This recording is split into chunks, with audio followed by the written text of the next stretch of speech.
please. Tim Dory.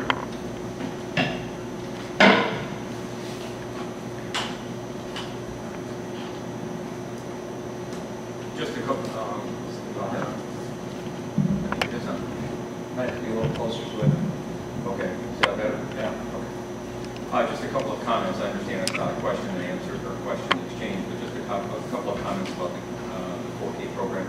I understand, at least my understanding is that we're looking at this because there is a surplus of title funding, and can we use this in a productive way other than the current programming that we're using the title monies for? So some of the funding would come from title or not? Okay. The comments I would have regarding the Head Start program and looking at comparisons, I think you need to be very careful. As has been pointed out, I think everybody recognized, that was a very select population of low socioeconomic status students only.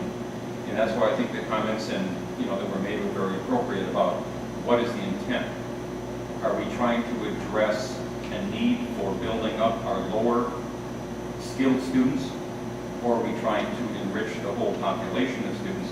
Since what I heard from the speaker was this would need to be open to all of the students in the district. Correct.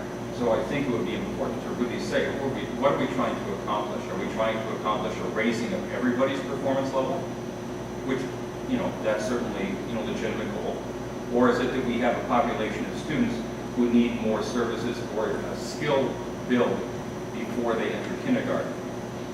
The caution I would have in doing a 4K kindergarten for everybody is, I think you might enter into the same dilemma the kindergarten teachers have right now.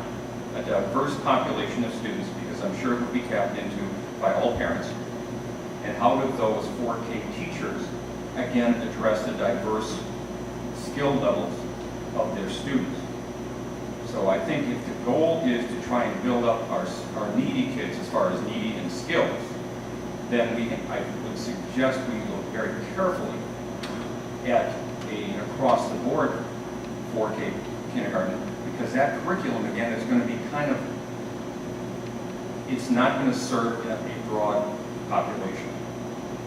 So if there is a different way, if that, again, it's the board's decision as far as why we would consider doing this, but if it is to try and improve our skills, and I know there's a diverse skill set coming into our kindergarten, I'm very familiar with it. If the goal is to try and improve the lower skilled students, then that I really think needs to be targeted differently than across the board K-4 program.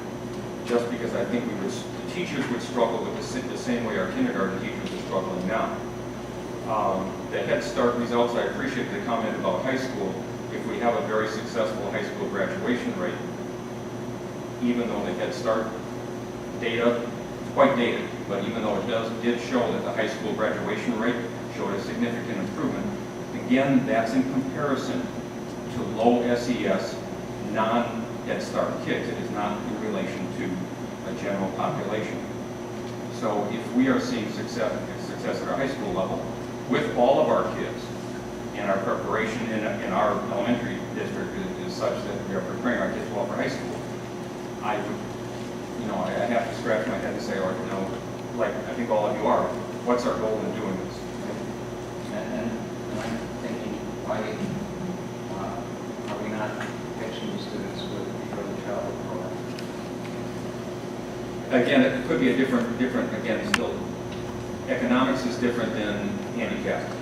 And I think that there's a lot of needy kids academically who don't fall into the special ed spectrum. And I think those kids, can we do more within our present system? Can we do more with title funding, within our present service plan, and to try and build those kids up in a different way, rather than anticipating that population, number one, if it's not a mandatory program, and my understanding is it wasn't mandatory to be voluntary, how do you know that population is going to be responsive to this program? Right?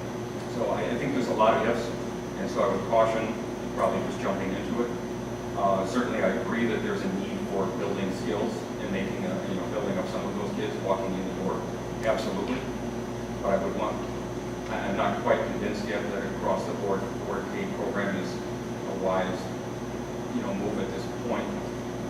one other thing I wanted to comment on about the ACT switch, we're talking at the high school level about the Explore the Plan. Okay. You might want to think about the Explore as an 8th grade exit test also, because that is available in an 8th grade normal version. We do that already. Is that all across fourth grade graders? We do. And the ninth, are they doing it in 9th grade now? No. Okay.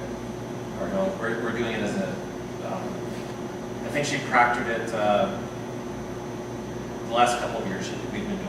And I don't remember if it's been a fall assessment or spring assessment, but I think it's been a fall assessment because she usually has a parent meeting then, and that parent meeting very, very well attended. It's usually in the winter, so I'm thinking she does it in 8th grade.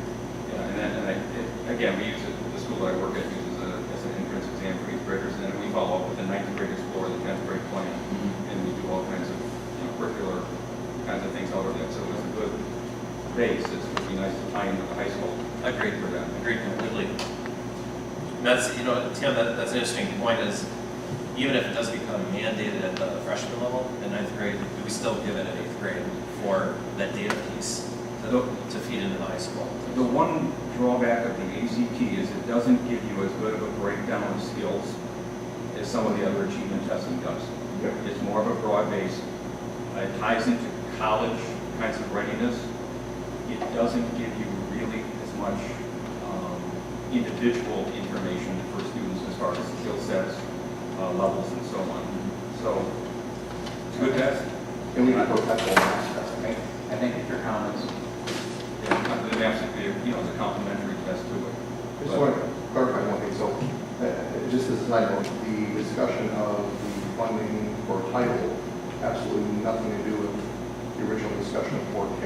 Okay, I was Chris given a brought up different- after the fact that there might be title available. My only question to you is if we had a title trial and you limit it to educational need, because like I brought it before, just because you're poor doesn't mean you're not a good student. That, And I don't think limiting it to need based on a lunch pricing thing or something has anything to do with education. Yes, it would be an academically need-based program. It would not be just be based on poverty. Okay. I was just going to add, if you're looking for studies, there's some really phenomenal studies out about language development, and that students who enter kindergarten with a vocabulary of about 800 words versus students who enter kindergarten with a vocabulary of about 1,400 words, in terms of the success of students over time, that they're saying with the limited vocabulary, what a difference it makes. And there's some new studies out on just the language of students entering kindergarten and the amount of vocabulary and what a difference it makes in their overall learning over time. So when you're looking for a study, that might be very good. And there's a very, very, very old data that to go along with that comes from intelligence testing. The vocabulary subtest in intelligence tests is the strongest predictor of school success compared to any of the other components of the intelligence testing. So if that's an area that can be built up, in that population, not saying that that's a magic formula at all, but it does have the highest predictor of success.